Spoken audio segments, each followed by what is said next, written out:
Hey, what's up, everybody? Welcome back to my channel. My name is Paul. The Canadian Snowman, here once again with some more amazing videos, history. We're on to World War I, and it's the start of a new adventure, guys. What can I say? We just had an amazing, long, exciting adventure with Napoleon. If you're new to this channel, this is your first video, you should definitely check it out. It's amazing stuff. All from Epic History, and yeah, Epic History. We're doing them again. World War One. Amazing channel. So just big shout out to them because I just love their content, and I'm definitely gonna continue and do more videos of theirs. But for today, we're doing World War One, Episode 1. A little more recent. Like we did the Crusade, we did Alexander the Great, then we went on Napoleon, and now we're even going a little farther in the future. World War One, is like the beginning of tanks and planes. It's like a new style warfare than anything else in history. Like this is like the start of modern warfare, pretty much, right? I'm excited. I'm really excited. My great grandfather fought in World War One. He fought in the Battle of Vimy Ridge, and he survived. And I actually have his papers from that and everything, as being a soldier and everything. So that's really cool. So, the thing I like about World War One, I guess for me, I favor, as far as more interesting, maybe just because it's less known, World War One over World War Two, because I think World War Two is very, I want to say overplayed, but there's so much out there on World War Two, and not as much on World War One. I think like the trench warfare. I think that stuff's really cool.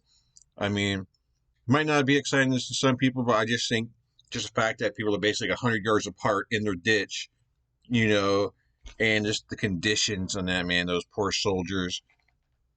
And since we're on World, like I said, this is like the beginning of a series, so I'm sorry if I'm rambling on and you guys want me, to go ahead and push play on the video. I'd recommend for World War One movies, 1917, it just recently came out. It's a really good one. And War Horse, that's a really good one. War Horse, that's a really good one. I can't think of any more off the top of my head as far as movies for World War One. There's a TV series, an English TV series. I totally forget what it's called. I've seen a couple of seasons of it. It was really good. I might actually need to go and finish that. It's kind of taking place in that same time period. It's not about war. But anyways, I can talk forever, guys. I'm sorry. But I'm excited. I'm excited about World War One. To see what Epic History has in store and how they kind of move the pieces and do battles, or I don't know. I'm excited. Let's get to it. Please hit that like and subscribe, guys. And let's start off, guys. World War One. Loving it. I'm loving it. What else can I ramble on about? I think that's it.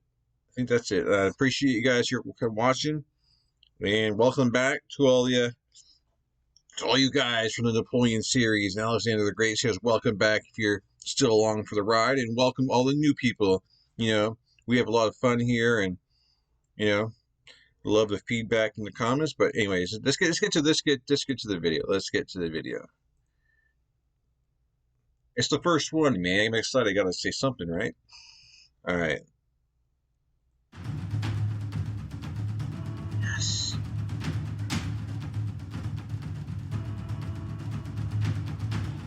(1914).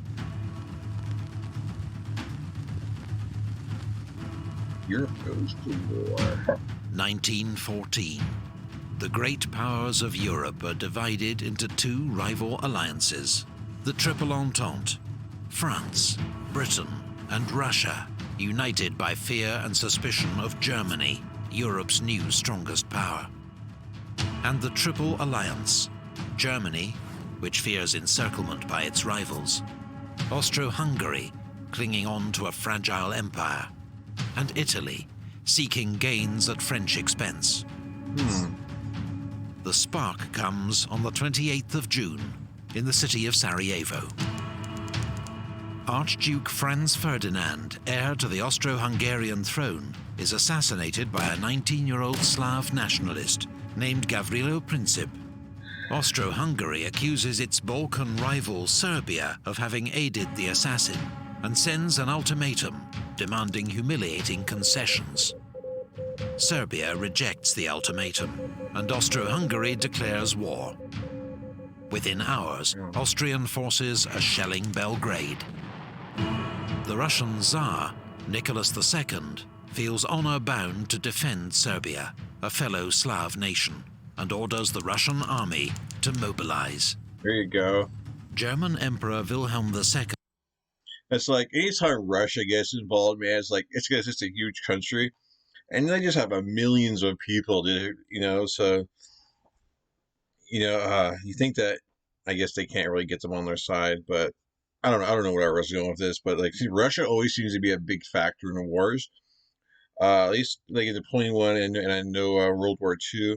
I'm not so sure about this one because this one, I don't know. I don't have as much information on this one. But anyways, let's get to it, guys.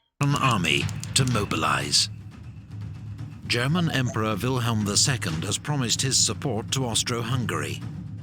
He and his generals see conflict with Russia as inevitable, and the sooner the better, as Russian strength grows year on year. Russian mobilization is used to justify German mobilization, followed by a declaration of war on Russia. Wow. Germany knows war with Russia means war with Russia's ally, France. It has developed the Schlieffen Plan to meet this threat of a war on two fronts. First, its armies will advance rapidly through neutral Belgium to encircle and destroy French armies near Paris and win a quick victory. Then its forces can move east to deal with Russia, whose huge army will take much longer to mobilize. And so Germany declares war on France. 6 million men are now marching to war across Europe. That's a lot of people. Italy, man. however, remains neutral. The terms of the Triple Alliance don't bind it to join an offensive war. The United States also declares its neutrality. President Wilson and the American public have no desire to get entangled in Europe's war. Britain is France's ally, but at first it's not clear if it will join the war against Germany. But when German troops invade Belgium, whose neutrality Britain has guaranteed, an ultimatum is sent from London to Berlin, demanding they withdraw. It's ignored, and Britain declares war. Opening moves. A British expeditionary force lands in France, while the German invasion is held up for crucial days by Belgian resistance at the fortress city of Liège. German troops commit several massacres against Belgian civilians. The atrocities are inflated by Allied propaganda and help turn public opinion in neutral countries against Germany. France, unaware of Germany's great encircling attack, launches Plan 17, an offensive into German territory. But in the Battle of the Frontiers, they're driven back with enormous losses on both sides. Yeah, because this is like a new kind of war. Like, wasn't it? Like, I've seen it to where like the French at the beginning of this war still had like their bright, shiny uniforms and still kind of like walking in columns towards the enemy, which was like suicide now because of like machine guns and stuff like that. You just couldn't do that anymore. So I remember, knowing that like a lot of French soldiers just got mowed down in the very early days of this war, just because the very different kind of war it was from like just history, that they've known in history. But Driven back with enormous losses on both sides. The British Expeditionary Force clashes with the German army at Mons. I know these numbers shouldn't blow my mind, but because I already know how many people have died. It's just that it's kind of like the difference. I just finished the Napoleon series, and I thought those numbers were pretty big, but obviously we're dealing with, like, I guess, a lot more countries. Uh, well, I don't know. Like, yeah, we're dealing, I guess, with more countries. It's just more people, more population now. And just the numbers are a lot higher than the Napoleon series. So it's just like when they say that stuff, it's like, oh yeah, wow, I forgot. Sorry, I keep pausing. Just like to give my thoughts. The British Expeditionary Force clashes with the German army at Mons, but the British are heavily outnumbered and soon join the French in retreat. The Allies make their stand at the River Marne, 40 miles outside Paris. Their desperate counterattack saves the city and drives the Germans back. Both sides suffer 250,000 casualties. God, man. The race to the sea begins as both sides try to outflank each other to the north. A series of clashes leads to the First Battle of Ypres, where the Allies desperately cling on and prevent a German breakthrough. There are more heavy losses on both sides. The two armies then dig in along the entire 350-mile front, seeking shelter from deadly machine gun fire and artillery shells. Trench warfare has begun. That's deadly, man. The conditions. I don't know how those soldiers did it, man. War at Sea, 1914. British warships win the first naval battle of the war at Heligoland Bight, sinking 3 German cruisers. Britain has the most powerful navy in the world, 29 modern battleships to Germany's 19. They now impose a naval blockade on Germany, preventing contraband goods, including food, from reaching it by sea. The aim is to bring Germany's economy to its knees and force it to surrender. But a week later, the British cruiser HMS Pathfinder becomes the first victim in history of a lethal new weapon: the submarine-launched torpedo. Yeah, wow. German submarines, or U-boats, have a surface range of 9,000 miles and can attack undetected from beneath the waves. Holy shit. They herald a deadly new challenge to Britain's command of the seas. It's just so cool. Like I said, all these new innovations, man, like in this war, it's like the war is just completely different, and it's just, oh my God, it's insane. It's just so cool, though.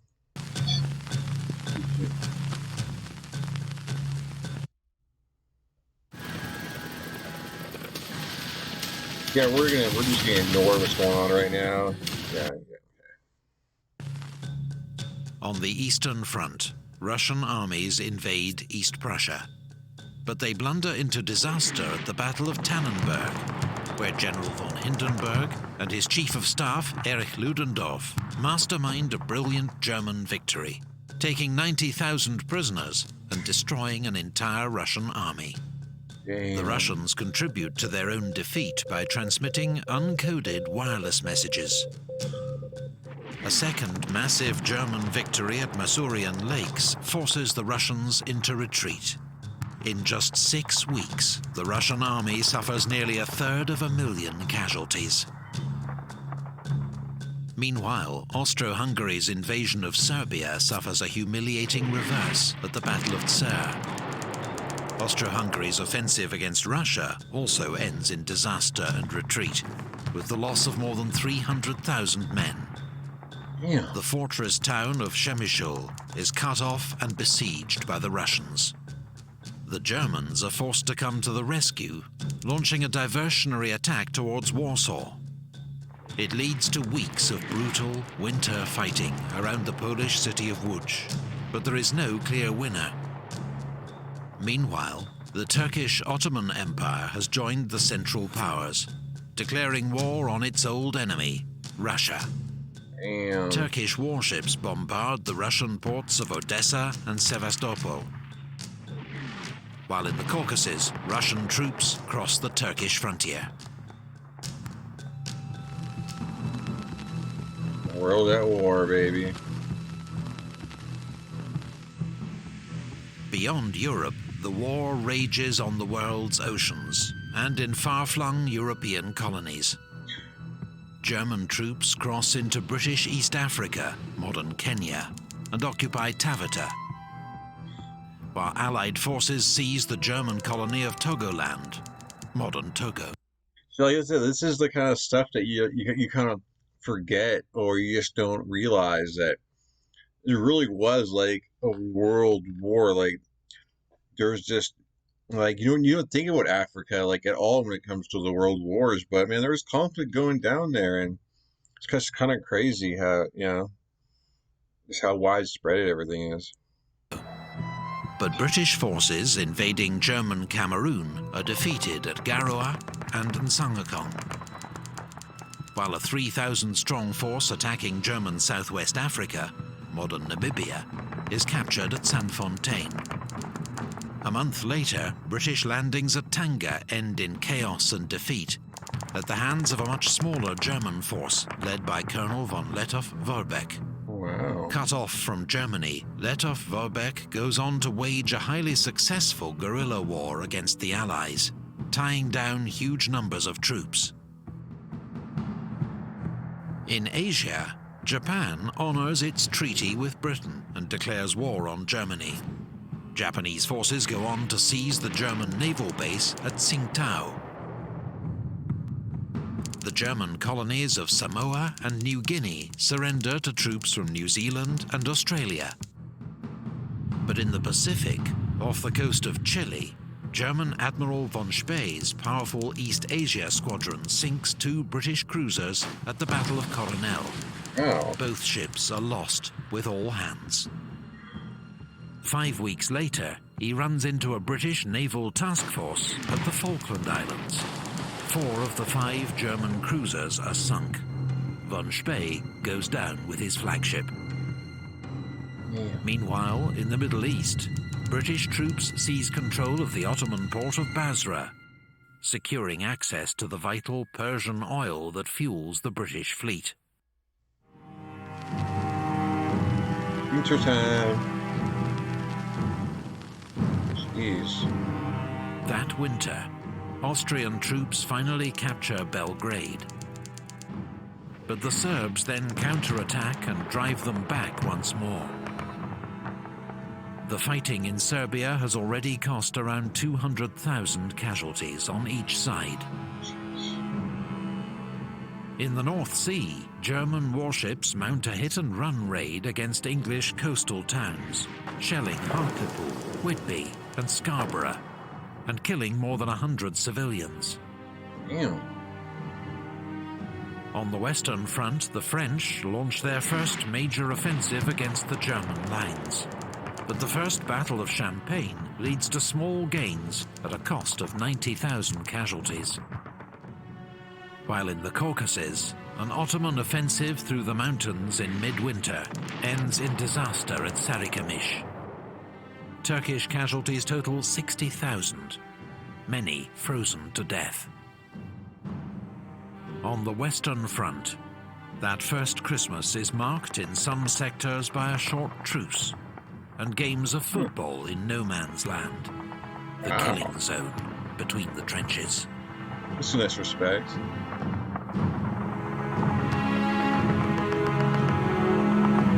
Oh,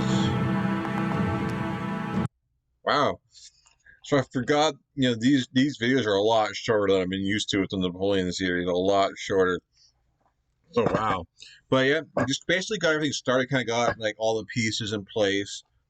And I forget, and also didn't realize, just like I guess there's a bunch of like different little fronts going on. Not just the one that you think of like the Eastern Front, but like there's a lot of other countries involved in this.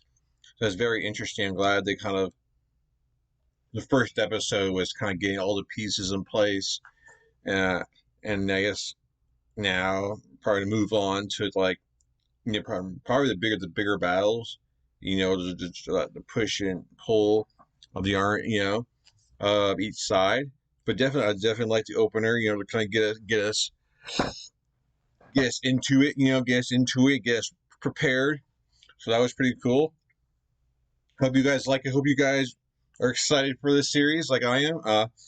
So if you don't mind, if you haven't yet, please hit that like and subscribe button, guys. Please and thank you. And we're definitely going to continue on with this series. It's good stuff. And yeah, say peace. And I will catch you guys in future videos. Yeah, good stuff. Awesome. Epic history, guys. Once again, go check it out.